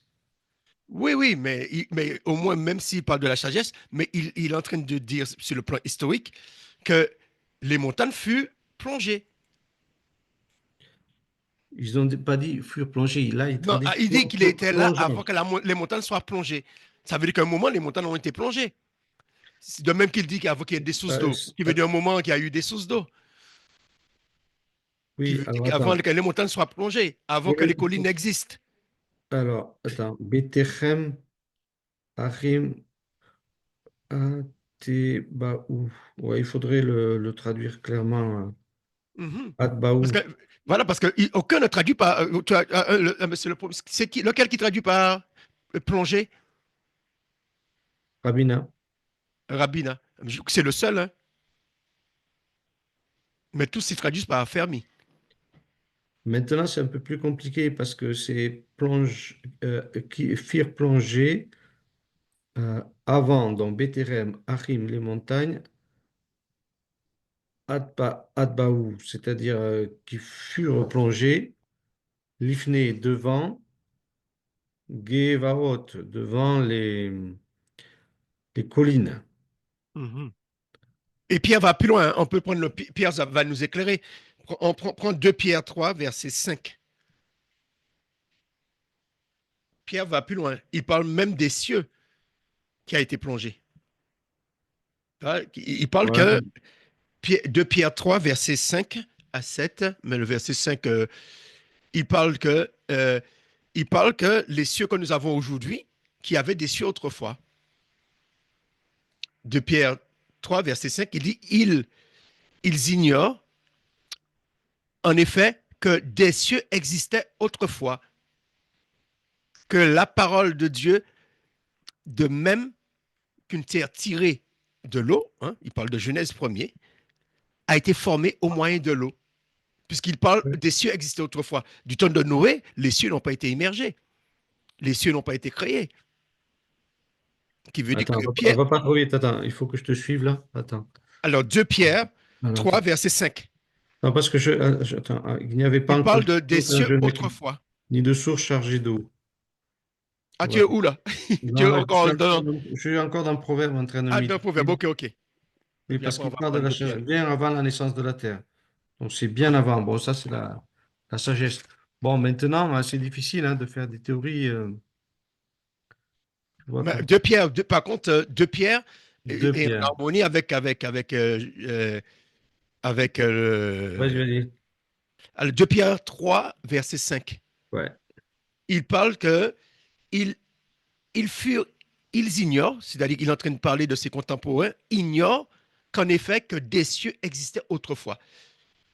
Il dit que des cieux existaient autrefois et que ces cieux d'autrefois, par la parole de Dieu, hein, de même que la terre tirée de l'eau est formée au moyen de l'eau. Il explique que des cieux existaient autrefois.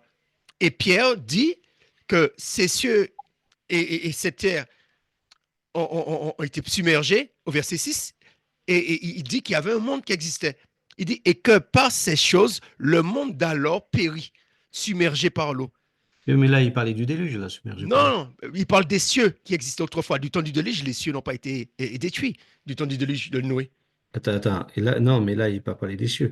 Et par Attends, rapport verset à... 5, il parle des cieux existaient autrefois. Oui, non, Et, mais oui. et après, il parle des cieux actuels. Ça veut dire qu'il y avait des cieux Non, auparavant et il y a eu des cieux maintenant.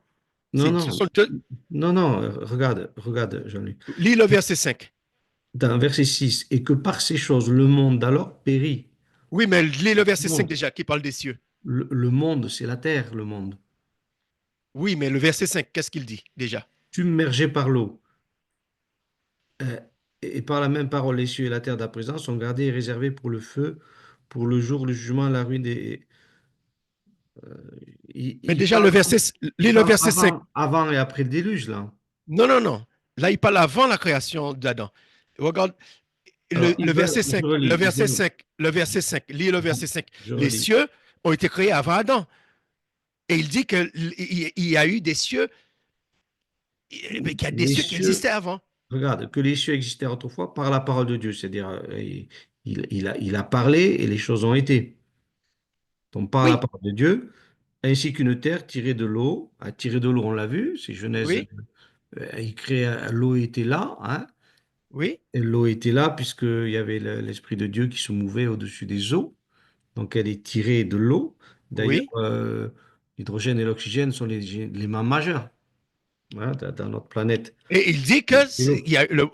il y a un monde qui a péri, Moi, je ne le vois pas. submergé par l'eau. Mais verset 6. Oui, mais ça, c'est le déluge. Non, puisqu'il dit, il parle des cieux. Mais tu sais pas, non, tu ne peux pas le dire.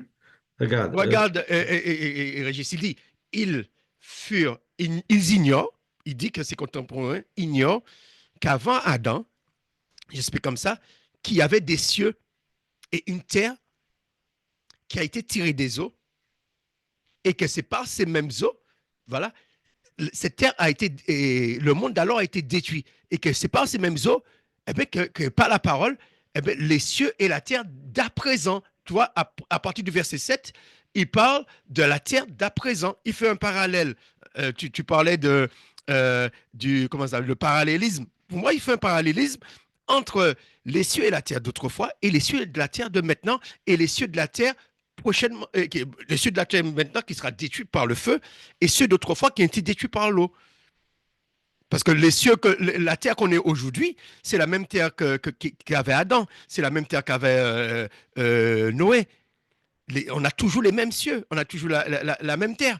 Qui veut dire, s'il parle des cieux d'autrefois, ça veut dire que ce sont des cieux qui existaient avant Adam, Oui, mais moi, avant la création des cieux que nous avons aujourd'hui. si je Parce que suis, lorsqu'on regarde dans Genèse, la terre est dans l'eau. Si la terre est dans l'eau, la terre existe. oui, mais attends, Jean-Luc, si je suis ton raisonnement, ça veut dire que c'est l'eau qui a fait cette première destruction de Genèse Oui, 1:1. oui. Ok. Que le monde alors périt submergé par l'eau. Mhm. Bon, Et c'est pourquoi je crois qu'on parle de chaos, ils sont pas loin ils sont pas loin de la vérité. Quand il dit la terre devint un chaos ou il y a quelque chose qui s'est passé parce que euh, dire que la terre était comme si Dieu a créé la terre tohu c'est en contradiction avec ce que dit Ésaïe. Il dit que la terre n'a pas été créée comme ça, qui veut dire que et en plus il nous a dit que tout ce qui est visible a été tiré de l'invisible. Dans Genèse 1, il n'y a aucune création tirée de l'invisible. Tout sort de l'eau. La terre sort de l'eau, le ciel sort de l'eau, l'eau est visible. Qui veut dire que lorsqu'on parle de Genèse 1, au commencement, dans un commencement, il créa les cieux et la terre. Je crois que là, il a créé à partir de l'invisible. Mais après, il y a eu des siècles, il y a eu un monde, et puis qui a été détruit par l'eau. Et c'est pourquoi qu'il y a eu dans Genèse 2 ce, ce tohu-bohu. Je pense que c'est fait après des siècles, des siècles et des millions d'années que la terre fut créée. Et après, le Seigneur, c'est pourquoi je crois que le restitutionniste, je crois que Genèse 1, c'est en train de démontrer eh ben, une résurrection de la terre. Parce que quand tu regardes dans Genèse 2, il te parle, bon, on a traduit par, je crois que c'est Genèse 2, 3, c'est le mot qui, on dit l'origine, voici l'origine de la terre. Mais d'autres traduisent, voici la génération, on peut le prendre. Hein. Et regarde le mot qu'ils utilisent. Genèse 2, je crois que c'est c'est le pas verset 3. génération, oui, c'est enfantement, postérité. Voilà, qui veut dire que c'est le même mot pour dire que lorsqu'on parle de la descendance d'Adam, Oui, c'est la généalogie d'Adam. voici l'engendrement ou l'enfantement de la terre, si tu veux. Voilà, qui veut dire qu'il y a un processus. Et Oui, mais s'il y a scientifiquement, eu deux c'est pas enfantements, contradictoire. s'il y avait eu, ça aurait fait qu'il y aurait eu deux enfantements. S'il y a une grande période entre les deux, tu n'aurais pas dit, voici l'enfantement de la terre. Oui, mais je pense que l'idée de l'enfantement, ça veut dire que bon, d'autres traduits par l'histoire, mais c'est pour montrer que il y a eu plusieurs phases. C'est comme si tu passes la chenille passe à papillon, etc. C'est-à-dire qu'une manière pour dire il y a une certaine évolution, qu'il y avait quelque chose du départ. Après, il y a eu le tohu. Après, le Seigneur a restitué la terre, le ciel, tout ça. Et après, il a créé l'homme. Et, et, euh, et puis Pierre dit, ah, mais cette terre, un jour sera détruite par le feu, et puis on aura une nouvelle terre et des nouveaux cieux. Donc, si je te suis dans ton raisonnement, ça veut dire qu'il y a eu deux déluges. Oui, C'est une conception. alors le premier, je pense que tout a été détruit, même le ciel. Et le deuxième, il n'y a eu que la terre qui a été couverte. Parce que dans Pierre, Répète, on parle des cieux. répète, répète comment ça serait passé le premier déluge? Quoi? Comment se serait passé le premier déluge? Alors, déjà, je ne sais pas. Et puis, je ne pense pas que c'est dû à Satan. Parce que je crois que les anges ont été créés dans la semaine de la création. Comme tu as touché le verset qui le confirme, que le Seigneur a tout créé en 6 jours, et le septième jour s'est reposé. Tout a été créé à cette époque. Et, mais euh, bon, Genèse ne nous dit pas tout. Bon, dans les autres livres, je crois que c'est, je sais pas c'est lequel, si c'est le livre d'Adam, ils expliquent que au moment que Dieu crée Adam et au moment que Adam pêche, ça s'est passé le 17 du deuxième mois de la septième année, qui veut dire qu'il y a eu un certain nombre d'années qui s'est passé avant. Le livre de la Genèse ne nous dit pas tout, mais qui veut dire que Satan, et puis ils disent que euh, la raison pour qu'il a été déchu, c'est parce que le Seigneur avait demandé que tous les êtres, hein, même les anges, devaient se prosterner devant Adam, et lui, il a refusé avec certains anges, et voilà, c'est pourquoi ils disent que c'est pourquoi il a perdu sa place, parce qu'il a refusé d'obéir à Dieu, parce que il a dit que Adam a été créé le dernier. Ce n'est pas Adam, c'est pas lui. C'est pas eux à lui de s'abaisser devant Adam, mais c'est le dernier qui doit s'abaisser devant eux, parce que bon, il est dit que les anges ont été créés le premier jour. Parce que le livre de la Genèse ne nous dit pas toutes les créations qu'il y a eu, mais dans Jubilé, eh ben, on te donne toutes les créations qui s'est passé la première semaine. Il n'y a pas eu Oui. que la lumière. Il y a eu d'autres. Il Maintenant, dit est-ce que Jubilé est totalement inspiré? Je ne sais pas. C'est ça, euh, le problème. C'est ça le problème. S'il n'a pas été choisi, c'est qu'il y a des raisons, mais non, mais Jubilé était dans la Bible auparavant. C'est parce qu'il était pas, c'est parce qu'ils n'avaient pas la version hébreu. Et là, ils ont la version hébreu. Ils ont trouvé la version hébreu à Qumran. comment tu peux dire qu'il était dans la Bible? Oui, oui, mais c'est connu ça a été enlevé.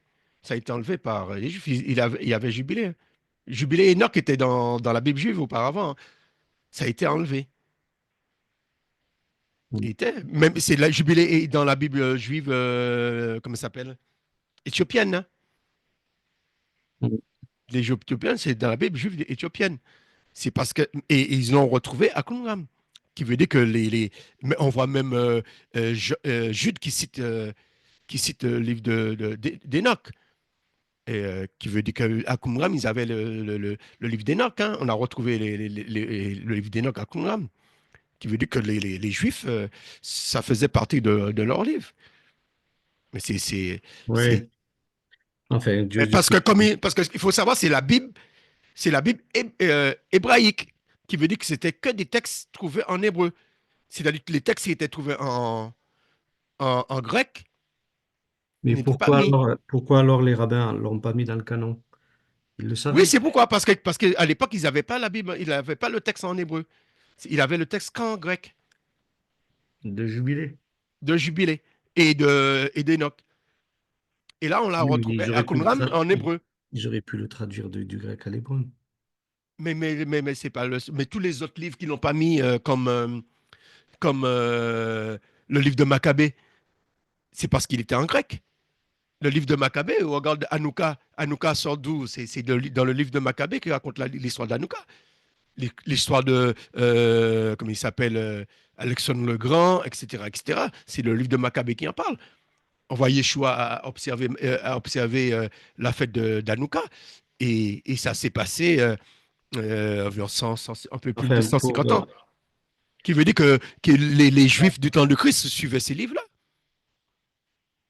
tu Qu'est-ce qu'ils sais quelque suivaient? chose, Jusqu'à maintenant, ils font Hanouka. Et Hanouka n'est pas dans la Bible hébraïque, hein. on ne connaît pas tout, Dieu sait toutes choses. Mais enfin, pour revenir à cette histoire-là, bon, c'est encore, je dirais, une nouvelle théorie, la théorie de deux déluges. Alors là, on était sur la théorie de la double création. Toi, tu inventes la théorie de deux déluges. Bon, Pas que j'invente, mais mais c'est-à-dire que mais ça paraît plus probable il y a parce que qu'un Dieu n'a pas verset. créé la terre, il n'a pas créé la terre sous l'eau. Il a dit qu'il a créé à partir de l'invisible. L'invisible est devenu visible. Et dans Genèse, il y a tout est visible, même les ténèbres.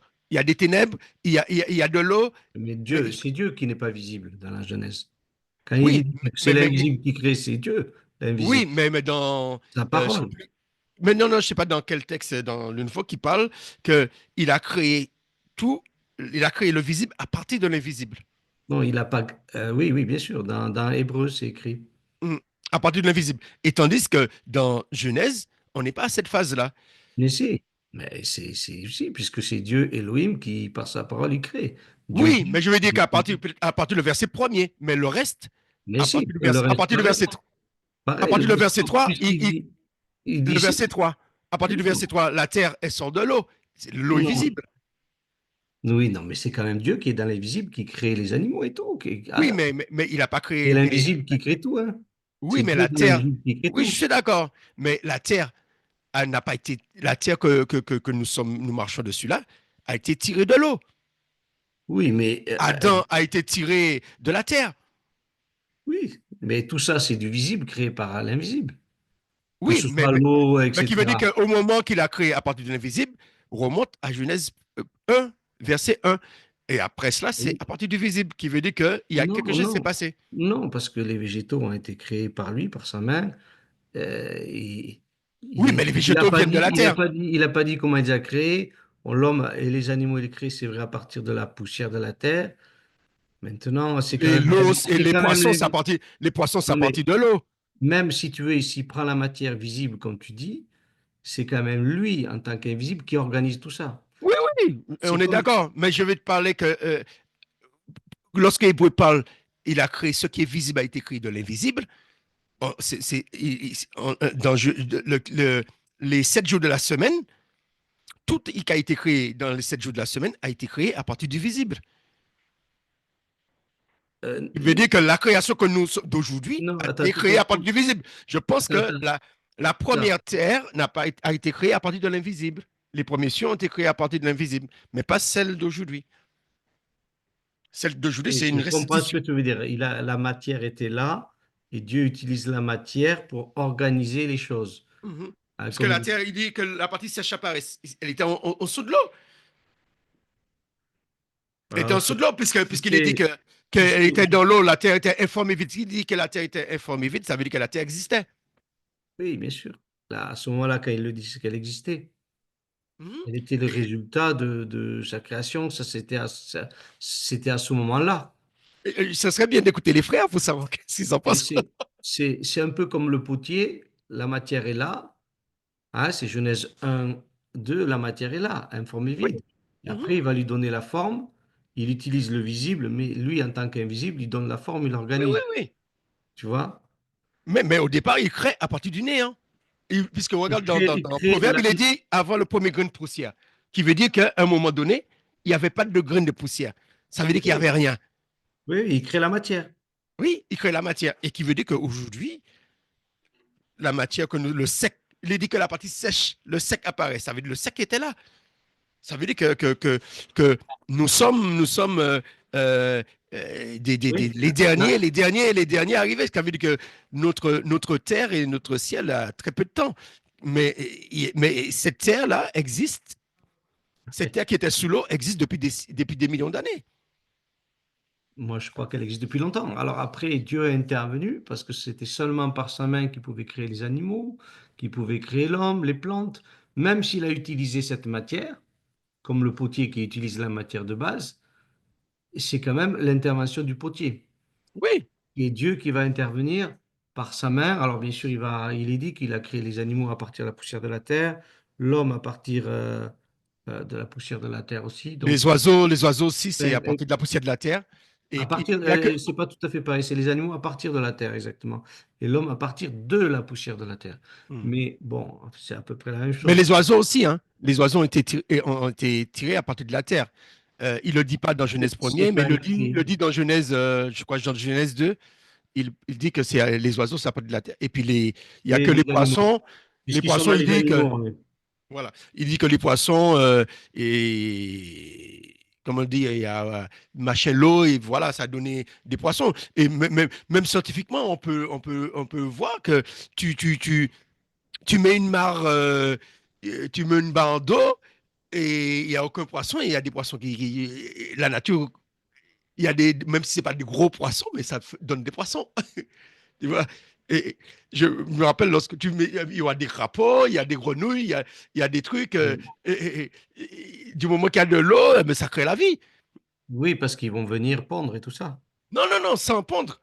Attends, Non, un mais, poisson, comment un poisson peut pondre attends, chez nous, aux Antilles, on fait des mares pour pour mais les. ils viennent pondre quand tu vois pas. Là, c'est ce Non, que... non, je te dis qu'il y Non. a des poissons. Oui, mais écoute, ce Mais qui... d'où sort le poisson? Non, mais écoute, Jean-Luc, Mais écoute, pas des Jean-Luc. grands poissons, mais des Non. petits trucs. Écoute, Jean-Luc, ça c'est la théorie de la génération spontanée. Pasteur, Louis Pasteur a lutté contre ça. Parce Non, que, mais je ne te parle pas de théorie, je te parle des choses vécues. non, mais justement, il peut y avoir des œufs qui sont amenés. Des fois, même on a vu des orages qui peuvent transporter des poissons. C'est arrivé, je sais Attends, plus attends, où, attends. des grenouilles, des orages qui ont transporté des grenouilles. Non, non, passe pour C'est les pas grenouilles, l'eau. passe pour les Attends, grenouilles. Mais je te attends, parle des poissons dans des mares. Et c'est pas l'homme je te dis, c'est pas l'homme qui a mis le poisson. Ça te donnait oui, des petits poissons. oui, mais tu sais, il y a des poissons aussi qui sont capables de résister par des temps de sécheresse, même quand il n'y a pas d'eau, hein. Non, je te parle pas de ça. Je te parle, tu fais un trou là, dans la terre. On fait un trou Non, mais là, pour c'est les bon. animaux. Pour Là, je les suis pas animaux. d'accord. Là, je suis Non, pas non, mais je te d'accord du parle des tout. trucs vécus. Et auparavant, il n'y avait pas d'eau. Aux Antilles, on n'avait pas l'eau courante. Pour arroser le jardin, on faisait une mare. Hein, je pense qu'on dit c'est la même chose ici. On faisait une mare et, euh, et pour permettre que ça garde l'eau, surtout on faisait ça où il y a la terre tif, hein, une terre qui permet que ça n'absorbe pas l'eau facilement. Et je te dis, quand il pleuvait, après, il y avait des poissons. Me demander comment, je ne sais pas, mais il y avait des poissons. Tu es scientifique, tu renseigne-toi. Non, c'est sérieux. D'accord. Renseigne-toi. Je pense que c'est comme le papillon qui devait cheniller. Regarde, Je oui, pense que mais ce sont des. Il y regarde. a des cellules. Mais Non, mais, comment se font les moustiques? non, mais regarde. Les Jean-Luc, moustiques Jean-Luc. en pond, mais le moustique vient aussi à partir de l'eau sale, ça crée quelque chose. Non, Et puis. non, non, non, non. Là, si tu parles de la théorie de la génération spontanée, Dieu n'est pas d'accord parce que dans Genèse chapitre 1, il est dit qu'il créera chaque animal selon son espèce et selon sa semence. Non, non, non, c'est pas de ça que je te parle des poissons. Ouais, mais c'est pareil, les poissons, ils ont une semence. Ils s'accouplent, enfin, ils s'accouplent, enfin, ils font leurs œufs, leurs spermatozoïdes dans l'eau. Ils se mettent en couple pour qu'il y ait la semence du mâle sur les œufs de la femelle. Bon, est-ce que le moustique, c'est un être vivant? Ouais, bien sûr. Et comment se fait-il que sans pondre, le moustique il peut donner en- avec les, Écoute, avec les œufs, il peut, mais sans les œufs aussi, il suffit d'avoir de l'eau sale. non, je suis pas d'accord du tout. Regarde ce que Pasteur a lutté, parce qu'il y avait des gens qui disaient comme toi. Il a lutté comme ça. Il a fait une expérience simple. Il a pris un pot et il a mis de la viande dedans. Il a laissé le pot ouvert. Bon, quelques jours après, les mouches sont venues pondre et il y avait les asticots et ça a donné des mouches. Les gens disaient la viande se transforme en mouche. Après, dans un autre pot, il a mis la viande, mais il a mis une grille dessus. Hmm. Donc les mouches sont venues, ont pondu les œufs sur la grille, mais il n'y avait pas de mouches dans le pot. Hmm. Euh, euh, Mais scientifiquement, comment tu expliques pour les moustiques? ben, les moustiques, ils se déplacent. Ils se déplacent, ils viennent pondre. Ils viennent pondre dans l'eau, ils se déplacent. Oui, je peux comprendre dans un pays comme un pays qui fait chaud, tout cela. Mais regarde chez nous, même c'est vrai, il y a des espèces qui ne sont pas là, mais il suffit que on laisse de l'eau stagner, il y a des moustiques. Et oui, ben, parce qu'il y a, Ça commence à faire des laves. Ça parce commence à qu'il y faire des a, laves. mais c'est normal, il y a les moustiques adultes qui viennent pondre, les femelles viennent pondre dans l'eau et ça donne des petites Bon, larves. passons sur ça. Mais en fait, ce que je veux dire, c'est que, C'est la jeunesse, hein, et chacun selon sa semence, selon son hmm, esprit. oui, ce que je veux dire concernant la Genèse, euh, je je crois pas que la Terre a été créée sous l'eau. Je crois que c'est quelque chose qui s'est retrouvé sous l'eau. Mais dis-moi, ça voudrait dire que Dieu a envoyé l'eau pour détruire toute cette première création? Voilà. Il a envoyé un premier déluge pour détruire cette première création? Oui, C'est ça que tu veux dire? oui. Mais là, tu dois trouver des versets qui expliquent qu'il y a eu... Ben, pour moi, Pierre est clair dessus, hein. Pour moi, Pierre parle de cela. Pour moi, non, hein, mais moi, Pour moi, parce que Pierre, il parle des cieux d'autrefois et il parle des cieux de maintenant. Oui, bon, ça, c'est une manière Il de parle des parler. cieux d'autrefois, il parle des cieux de maintenant, qui veut dire que les cieux de Genèse 1, ce ne sont pas les mêmes cieux de Genèse 3, de Genèse, c'est Genèse combien qui crée les cieux? Genèse 4. Ouais, c'est peut-être une manière de parler aussi. Il y a les cieux, ouais, bon, les cieux d'aujourd'hui. Oui, mais il dit les cieux d'autrefois. Ça veut dire que c'est pourquoi je pense que ceux qui ont traduit devin, ils ont raison. Ils parlent même pas d'autrefois, existèrent autrefois par la parole de Oui. Dieu. C'est-à-dire, ils Mhm. ont été créés autrefois par la parole de Dieu, c'est normal. Non, mais, non, mais attends, Et attends. ils ont été créés autrefois par la parole de Dieu, Et pourquoi il parle des cieux et la terre d'autre? ainsi qu'une terre formée de l'eau. Oui, pour moi, il parle les gens d'alors. Hein? Il parle, certains disent, attends, c'est que, ah, je suis pas C'est là-dedans. intéressant de l'avoir en grec, hein, mais parce que Pierre parle de Noé aussi. Il en reparle ailleurs. Oui, mais pas là qui parle de Noé, il parle de Noé ailleurs. Il parle de Noé ailleurs, pas là qui parle de Noé. Là, il est en train de parler parce que certains disent que le monde n'a jamais changé depuis le commencement. Et là, il explique que le commencement, qu'il y a eu des choses qui ont changé depuis le commencement. Ils oublient volontairement qu'il y avait des cieux autrefois et une terre qui a été, et le monde d'alors a péri, et que l'eau a détruit ces cieux et cette terre, et que c'est par cette même eau, la parole a, voilà, c'est de cette même eau que par la parole, eh ben, on pourrait parler de restitution. C'est pourquoi je pense que Père était restitutionniste. Donc, écoute, j'ai appris ce soir une nouvelle théorie.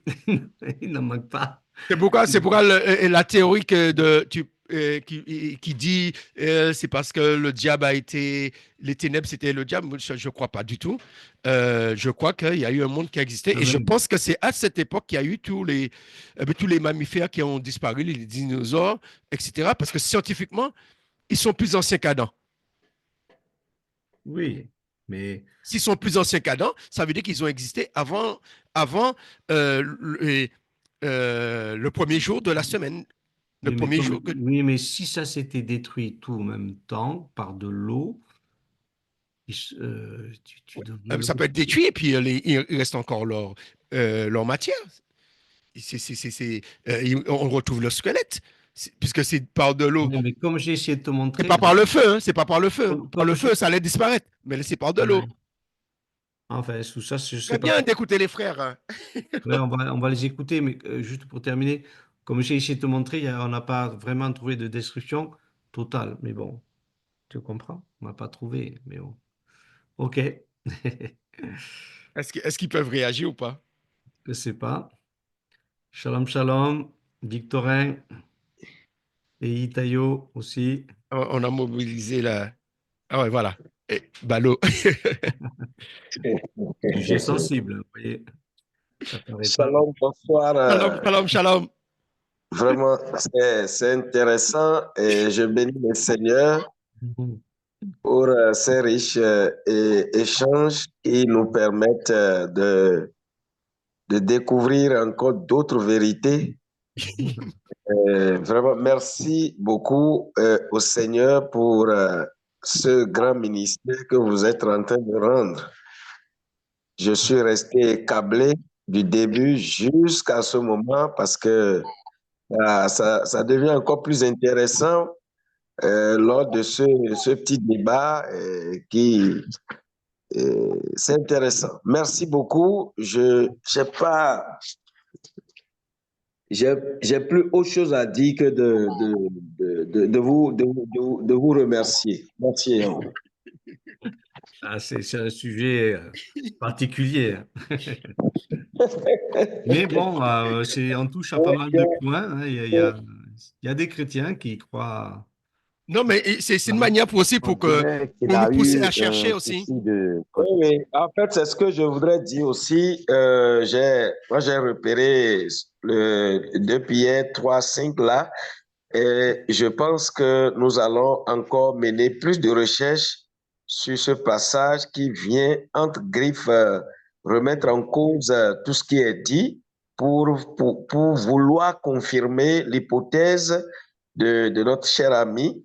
Mais je pense que nous allons encore approfondir nos recherches pour voir est-ce que oui, oui. cela réellement son hypothèse. Amen. Amen, amen, amen. Hmm. Si vous avez quelqu'un qui maîtrise un peu le grec, ça nous aidera. Euh, Voilà, eh bien, à l'autre frère, Eitao, si tu peux réagir. shalom, shalom. Non, je sais pas s'il a assez de connexion. Ah, ok. Tout à l'heure, là, il avait mis la caméra, mais voilà, voilà. Ah, mais bon, mais il réagit pas. Ok, Ok, mais on merci hein, va pour cet se échange. laisser. Que l'Éternel vous bénisse. Vous voyez, Amen. les débats sont Merci de nous avoir écoutés. animés. Alors, un grand shalom, bonne soirée. Bonne soirée. Soyez Participez. Merci. bénis. Merci. Amen. Euh, Merci, merci d'avoir été là. si votre cher ami permet que j'ai son numéro là, c'est bon, parce que c'est bien bon, si vous permettez, hein. Oui, il n'y a pas de problème. Il n'y a pas de problème. Tu voudrais m'appeler? Bon, vous écrit. Oui, ok, ok, ok, sans problème. Tu as mon numéro sur le WhatsApp. Ok, d'accord. Ok, ok. Voilà. Ok. Ok, ok. Sur le WhatsApp, hein. Il est sur le WhatsApp du groupe, Régis. Ok, Oui, oui, oui, Victorin Ballot, oui, oui, bien sûr. Oui, ben, ok. Ah, ben, envoie-moi un message, sans problème. d'accord. Ok. Sois béni. Merci. Merci beaucoup. Soyez richement bénis. Merci. Ok. Amen. Shabbat Shalom. À bientôt.